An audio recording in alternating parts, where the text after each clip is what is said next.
Pada hari yang lain nanti engkau akan kami keluarkan dari kuburan itu. Itulah hari berbangkit. Enggak sampai di situ. Sudah dibangkitkan manusia yang hidup, pernah hidup. Dibangkitkan hari berbangkit. Ayat berikutnya berkata, wa husila ma fi sudur, akan dilahirkan, akan dikeluarkan, ada respon dari yang tersimpan di dalam dadanya. Ini dalam dadanya Pak ada kolbun, ada hati manusia ini nanti akan berbicara dia. Wa husila ma fi sudur, akan dilahirkan apa yang tersimpan di dalam dadanya. Apa yang disimpan di dalam dadanya? Memori kegiatan hidup selama di dunia.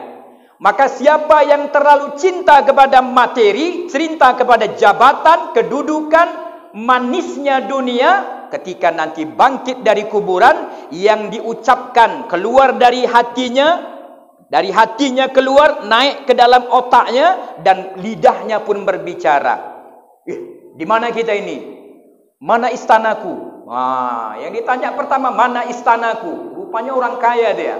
Mana lapangan golfku? Mana uangku yang di bank? Wah, rupanya masih ingat dia uangnya di bank. Masya Allah. Inilah Bapak Ibu hadirin sekalian. Tapi kalau orang yang hidupnya full sunnah, ya, bangkit dari kubur nanti yang diucapkannya adalah doa masnunah. A'udzubillahi minasyaitonirrajim. Bismillahirrahmanirrahim. Assalamualaikum warahmatullahi wabarakatuh.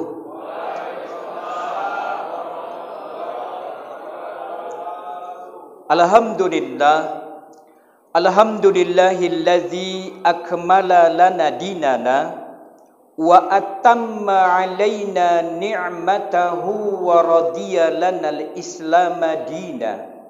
Asyhadu an la ilaha illallah wahdahu la syarikalah nahana 'an ittiba'il hawa wa asyhadu anna Muhammadan 'abduhu wa rasuluh allazi la yantiqu 'anil hawa in huwa illa wahyu yuha. Allahumma fasalli wa sallim wa barik ala hadzal nabiyil karim wa ala alihi wa ashabihi wa man tabi'ahum bi ihsanin ila yaumiddin. Ya ma'asyiral muslimin wal muslimat rahimakumullah. Ittaqullaha haqqa tuqatih wa la tamutunna illa wa antum muslimun. Al-Ustadz, tuan-tuan guru, bapak-bapak, ibu-ibu, orang-orang tua kami, anak-anak Ustadz, jamaah salat Isya dan salat tarawih dan witir Masjid Taqwa Sungai Sengkol, kita semua yang berhadir, yang insya Allah dimuliakan Allah Subhanahu wa Ta'ala. Amin ya Rabbal Alamin.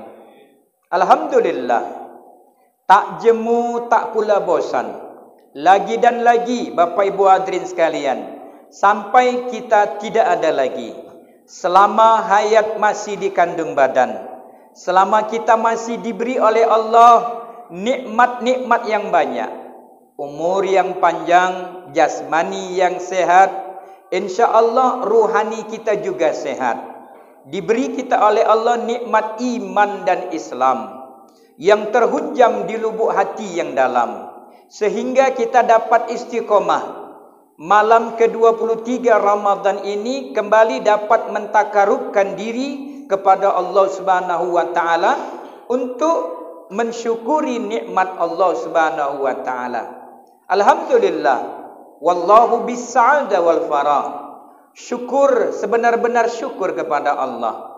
Tentunya kesyukuran kita kepada Allah ditandai dengan senantiasa kita mau membasahi lisan kita dengan banyak menyebut asma Allah Subhanahu wa Ta'ala, tilawatil Quran, zikir pagi petang, dan tidak lupa dakwah ilallah. Wa man ahsanu qaulan mimman da'a ilallah. Tidak ada ucapan manusia yang paling baik kecuali ucapan seorang hamba yang mau menyeru, mengajak keluarganya, saudaranya untuk taat kepada Allah Subhanahu wa taala. Maka alhamdulillah Bapak Ibu hadirin sekalian, selawat dan salam kedua tidak lupa kita ucapkan keharibaan junjungan kita Nabi besar Muhammad sallallahu alaihi wasallam. Allahumma salli wa sallim wa barik alaih, yang mana kelak kita mengharapkan syafaatnya di yaumil akhir nanti. Baiklah Bapak Ibu hadirin yang dirahmati oleh Allah Subhanahu wa taala, pada malam yang berbahagia ini kembali kita dapat bersua, bertatap muka, kunjung mengunjungi, doa mendoakan, serta ingat mengingatkan. Perkara yang penting dalam hidup ini adalah pentingnya kita untuk meningkatkan iman dan takwa kita kepada Allah Subhanahu wa taala. Kita bersyukur kepada Allah yang Rahman dan Rahim, yang telah menurunkan pedoman hidup kepada kita. Syahrul Ramadan allazi unzila fihil Qur'an huda linnasi wa bayyinatin minal huda wal furqan. Allah Subhanahu wa taala yang begitu cinta dan sayangnya kepada hambanya, tidak dibiarkan hambanya ini tersesat. Akan tetapi karena cinta dan sayangnya Allah, Allah turunkan surat cinta kepada kita. Itulah Al-Quranul Karim. Maka Bapak Ibu hadirin sekalian, Allah berfirman dalam Al-Quran, Yasin wal Qur'anil Hakim, demi Al-Quran yang berisi hikmah-hikmah. Nah, itulah dalil yang dikatakan Imam Ali radhiyallahu anhu bahwasanya Al-Quran itu adalah gudangnya ilmu. Ilmu yang menceritakan peristiwa masa lalu, ilmu yang menceritakan peristiwa masa sekarang, ilmu yang menceritakan peristiwa masa yang akan datang. Begitulah mulianya, begitulah mukjizat Nabi Muhammad. Walaupun Rasulullah sudah tidak ada lagi, akan tetapi mukjizatnya masih ada sampai akhir zaman. Itulah Al-Quran yang menceritakan kehidupan manusia 3 dimensi. Dimensi masa lalu, masa sekarang, dan masa yang akan datang. Masa akan datang belum terjadi, tapi sudah diceritakan oleh Allah dalam Al-Quran. Cerita tentang neraka, cerita tentang surga, tentang alam barzah, gambaran-gambarannya sudah diceritakan oleh Allah Subhanahu wa taala. Kalau kita mau tahu, kita harus baca Al-Quran. Kita baca hadis-hadis Rasulullah sallallahu alaihi wasallam. Maka satu kisah Allah ceritakan dalam Al-Quran, kisah yang terjadi pada masa lalu. Karena Al-Quran itu menceritakan sejarah masa lalu, ya, untuk menjadi iktibar yang berlaku kepada umat yang hidup di masa sekarang. Di dalam Al-Quran surat Al-Adiyah Allah bercerita. Al-Adiyah artinya kuda perang. Walaupun kita di sini jarang menengok kuda perang, paling kuda yang di ladang edukasi, ya kan, datang dia lari. Paling kuda yang dari Brastagi diturunkan ke Semencirim, bawa orang naik sado, paling kuda. Maka Bapak Ibu hadirin sekalian, Allah Subhanahu wa taala sudah bercerita tentang setia patuhnya kuda kepada tuannya dengan kalimat wal adiyati dhabaha fal muriyati qadaha fal mughirati subha fa asarna bihi naq'a fa wasatna bihi jam'a. Allah Subhanahu wa taala mengajak kita untuk merenung. Apa kata Allah?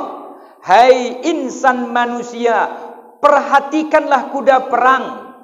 Kalau kita sekarang mau menyaksikannya masih bisa. Yang penting ada paket, ada HP Android.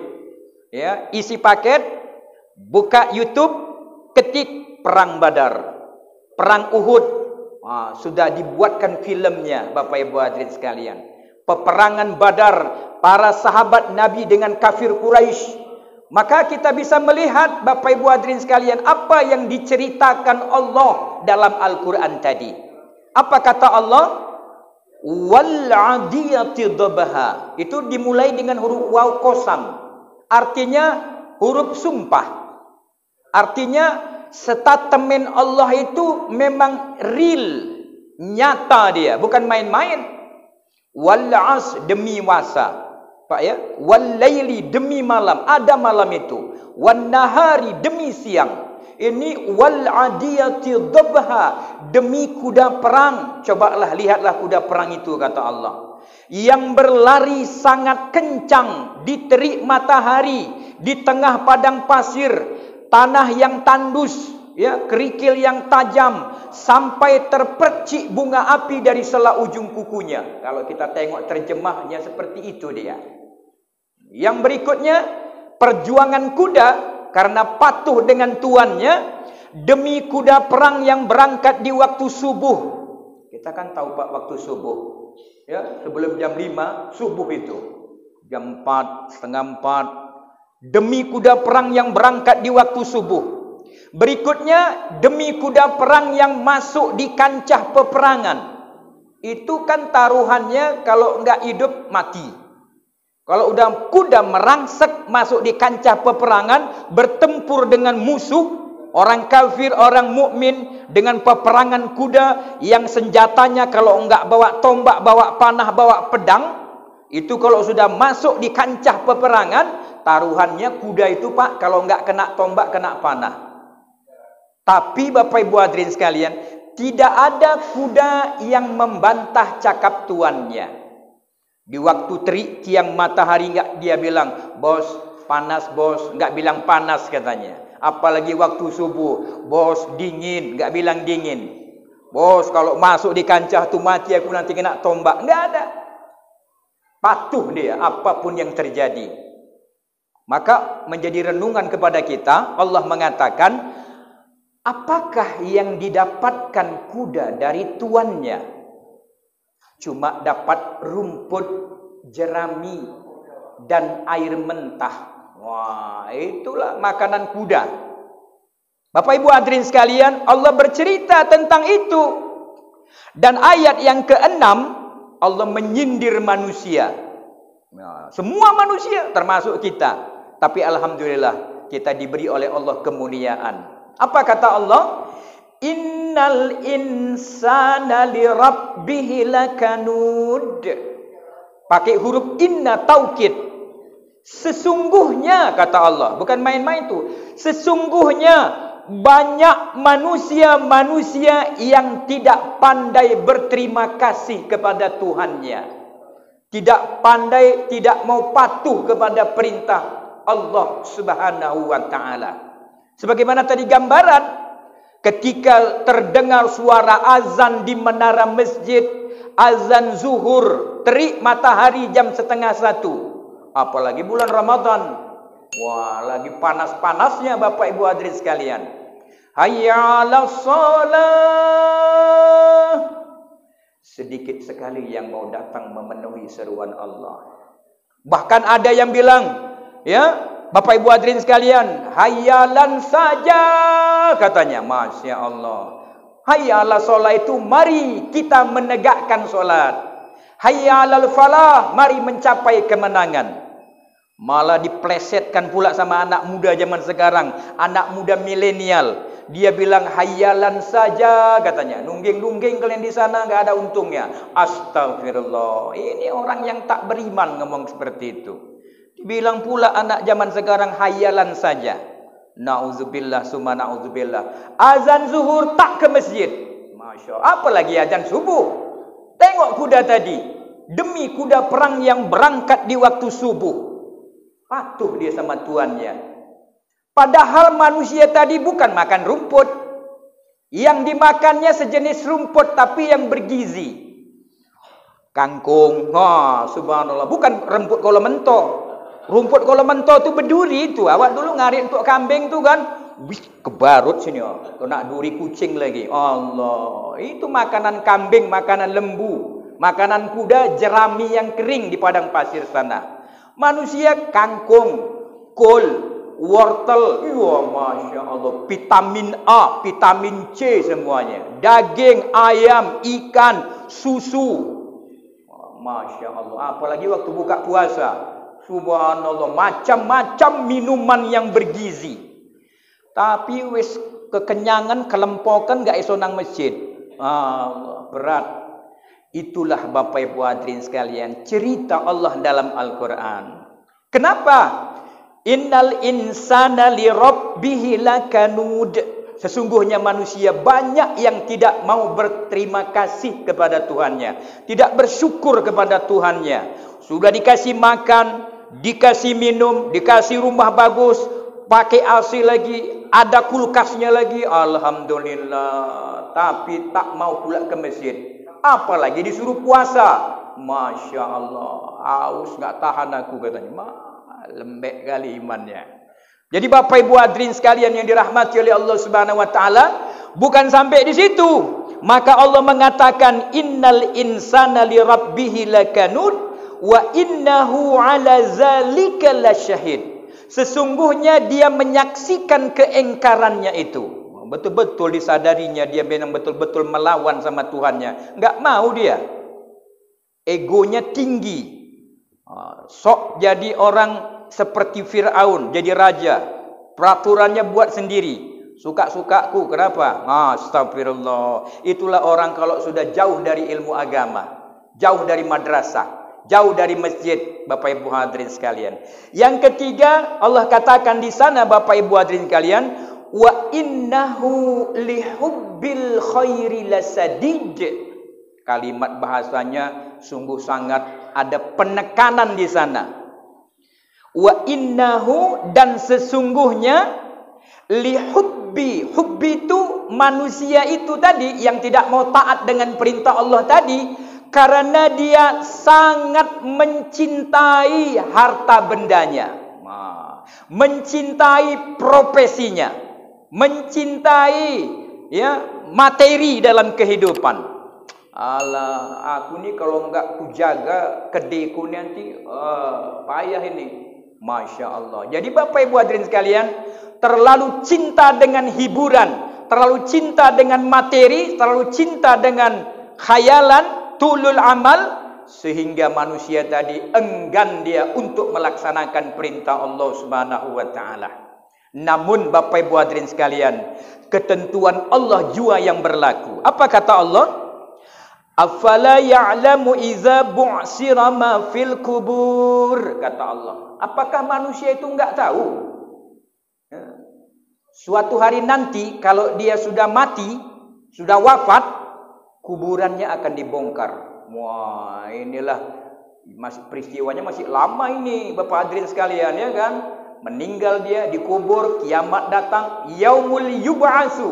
Hari berbangkit itu pasti akan datang. Makanya kita kalau ziarah kubur, mengantar jenazah ke kubur, setelah dikuburkan, didoakan sebelum pulang, itu ada orang tua zaman dulu, sebelum pulang itu tanah itu dikepel sama dia. Habis dikepel dinaikkan ke atas tanah kuburan sambil mulutnya komat kamit. Saya dengarkan bocopo iki kakek iki. Supane si dipocok wa minha khalaqnakum katanya. Wa fiha nu'idukum. Wa minha nukhrijukum taratan ukhra. Saya tanya, "Kek, itu bacaan apa?" Itu ayat Quran katanya. Surat Toha ayat 55. Dari tanahlah engkau kami ciptakan. Hei manusia, ke dalam tanah inilah engkau sekarang dikembalikan karena engkau mati sekarang. Tapi yang ketiga, wa minha, dan darinya, nukhrijukum tarotan ukhra. Pada hari yang lain nanti engkau akan kami keluarkan dari kuburan itu. Itulah hari berbangkit. Enggak sampai di situ. Sudah dibangkitkan manusia yang hidup, pernah hidup. Dibangkitkan hari berbangkit. Ayat berikutnya berkata, wa husila ma fi sudur. Akan dilahirkan, akan dikeluarkan. Ada respon dari yang tersimpan di dalam dadanya. Ini dalam dadanya Pak ada kolbun, ada hati. Hati manusia ini nanti akan berbicara dia. Wa hussila ma fi sudur, akan dilahirkan apa yang tersimpan di dalam dadanya. Apa yang disimpan di dalam dadanya? Memori kegiatan hidup selama di dunia. Maka siapa yang terlalu cinta kepada materi, cinta kepada jabatan, kedudukan, manisnya dunia, ketika nanti bangkit dari kuburan, yang diucapkan keluar dari hatinya keluar, naik ke dalam otaknya, dan lidahnya pun berbicara. Di mana kita ini? Mana istanaku? Yang ditanya pertama, mana istanaku? Rupanya orang kaya dia. Mana lapangan golfku? Mana uangku yang di bank? Rupanya masih ingat dia uangnya di bank. Masya Allah. Inilah Bapak Ibu hadirin sekalian.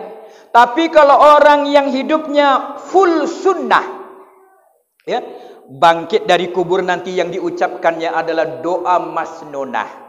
Kenapa? Karena sudah terbiasa bangun tidur dia akan berucap Alhamdulillahillazi ahyana ba'dama amatana wa ilaihin nusyur.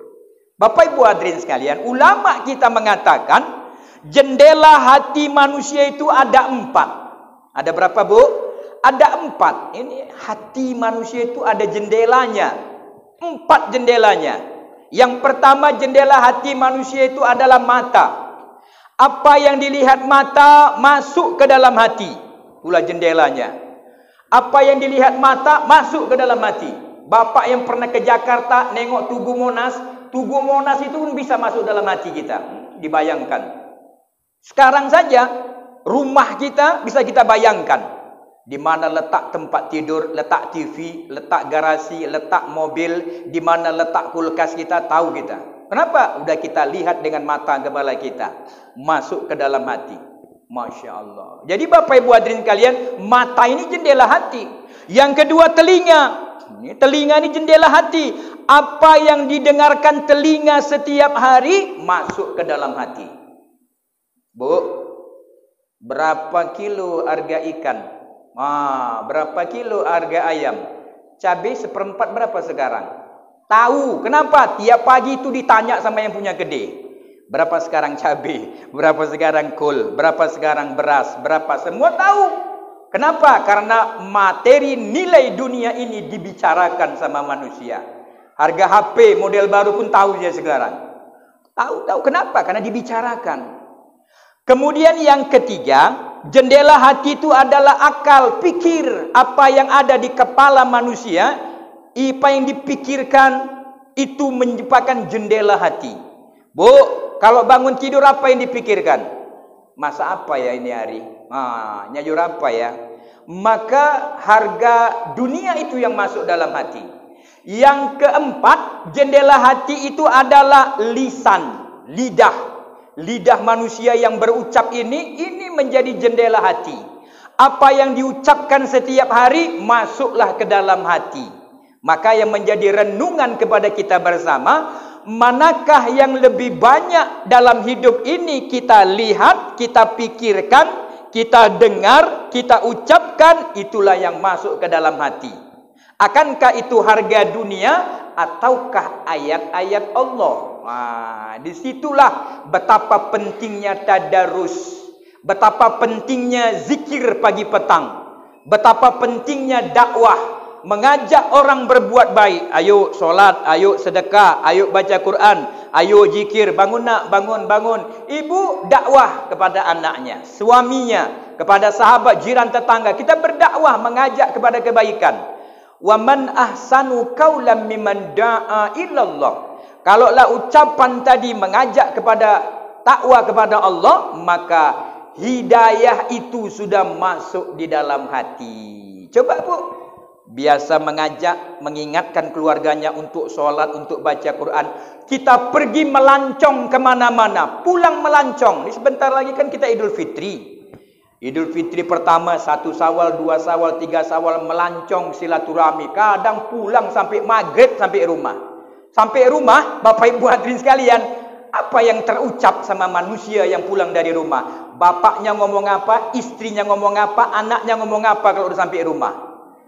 Kalau dia biasa berdakwah, sampai rumah, jangan lupa udah maghrib, sholat dulu. Alhamdulillah, itu hidayah ada dalam hati.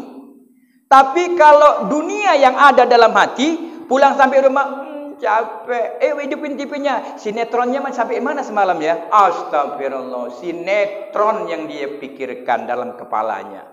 Gak ingat dia sholat maghrib. Gak ingat dia ngaji baca Quran. Lewat semuanya. Itulah Bapak Ibu hadirin yang dirahmati oleh Allah Subhanahu wa taala. Ramadan ini melatih kita untuk supaya dalam kehidupan pagi, sore, siang, malam yang kita lancarkan, kita ucapkan, kita pikirkan adalah Al-Quran, zikir pagi petang, sabar dalam kehidupan, sehingga dunia yang kita miliki ini bisa menjadi satu sarana kepada kita untuk membuat kita takarrub kepada Allah Subhanahu wa taala.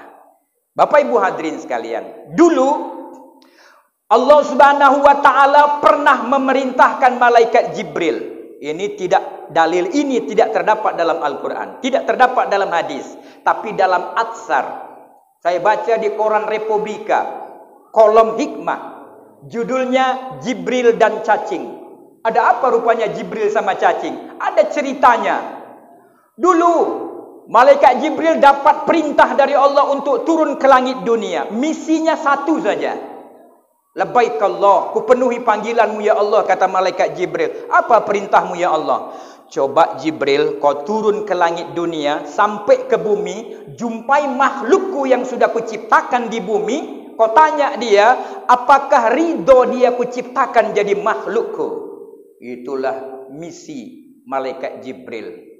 Turun ke langit dunia, sampailah ke bumi. Rupanya yang pertama kali dijumpainya adalah Al-Jamusun. Jamusun artinya kerbau. Di tengah sawah. Ditanya, ya Jamus, hai kerbau, kata Jibril, ridhokah engkau diciptakan Allah jadi kerbau? Apa jawab kerbau? Masya Allah, Alhamdulillah.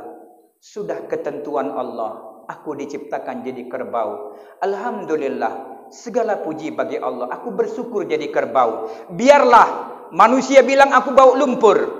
Aku kerja di sawah, ngeluku, membajak. Tapi Alhamdulillah, pulang kerja sore sampai mau dibawa ke kandang, aku disinggahkan di kali. Kali itu sungai, Pak. Dimandikan. Walaupun berusnya pakai lalang. Dulu berusnya pakai lalang. Sekarang pakai berus biasa, berus hitam, ya kan?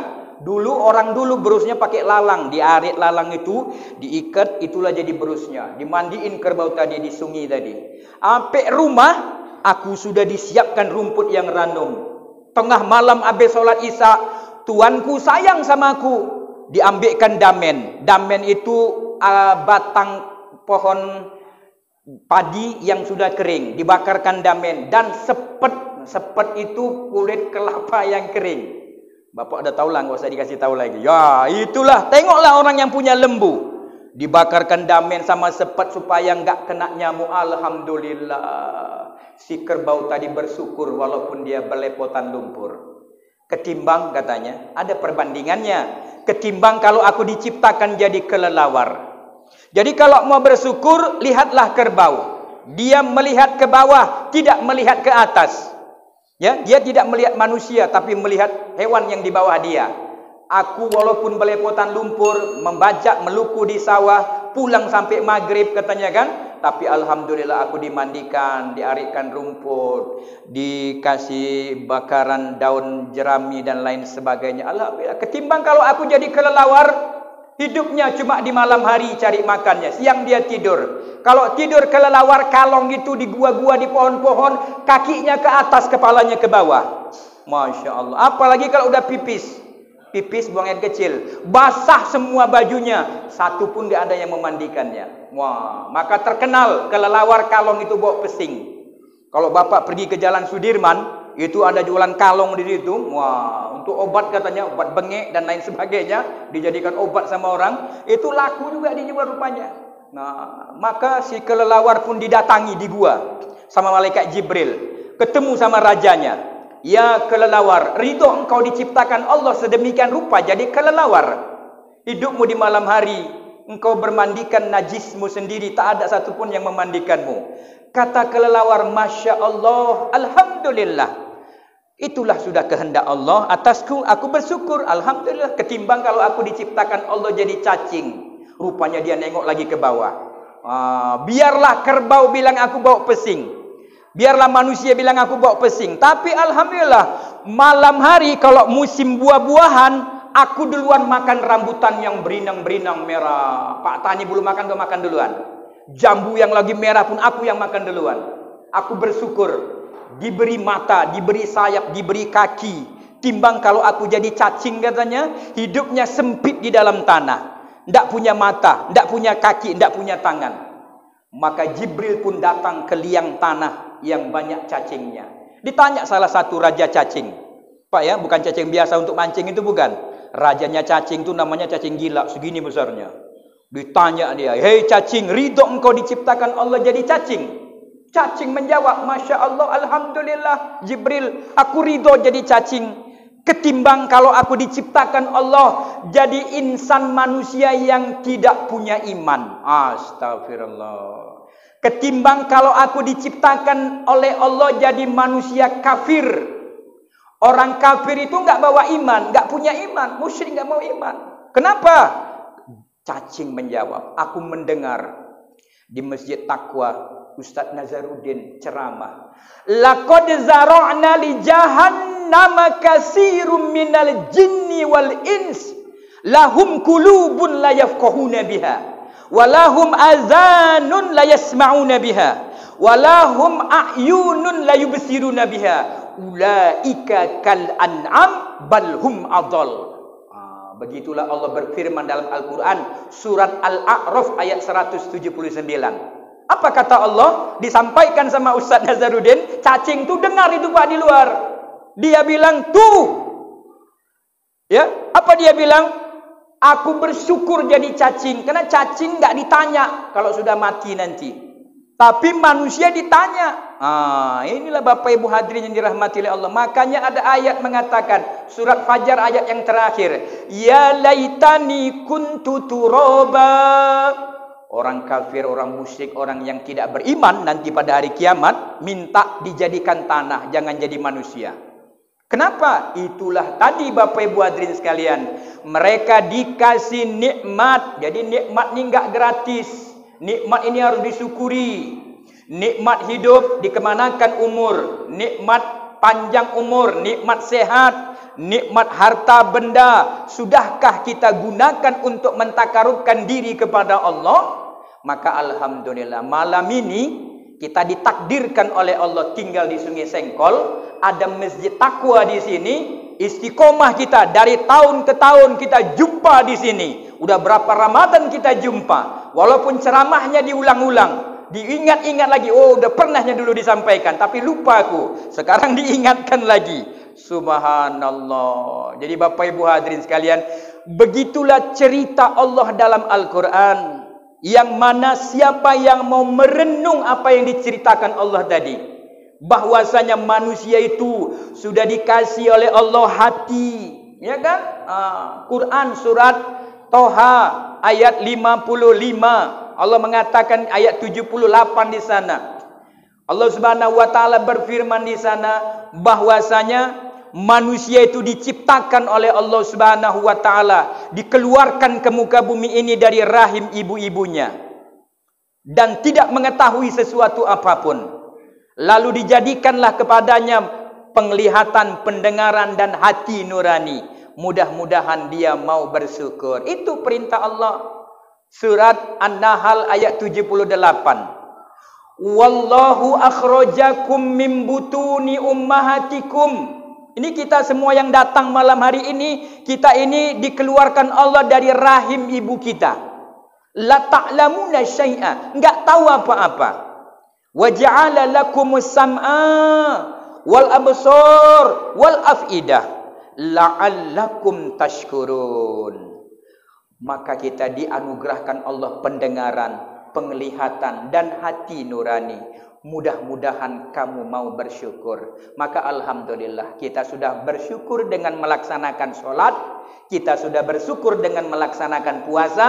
Jangan lupa kita bersyukur juga dengan berzakat, bersedekah, dan ta'awanu alal birri wat taqwa. Tolong menolong dalam berbuat baik dan ketakwaan, sehingga hidup kita akan mendapatkan keberkahan dan ridho dari Allah Subhanahu wa taala. Amin. Semoga dengan diturunkan Al-Qur'an, kita tadabburi, kita baca, kita renungkan, kita amalkan isinya, kita jauhkan larangannya, sehingga kita menjadi golongan hamba Allah Subhanahu wa taala yang memperoleh hidayah dan taufik dari Allah Subhanahu wa taala. Kalau ini kita kerjakan, meninggal kita nanti, orang mukmin yang mendoakan kita sinkron dia.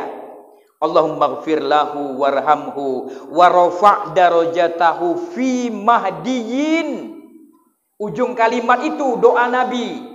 Ya Allah, ampunkan dia, sayangi dia, muliakan tempat masuknya, golongkanlah dia pada golongan orang-orang yang engkau beri petunjuk kepadanya.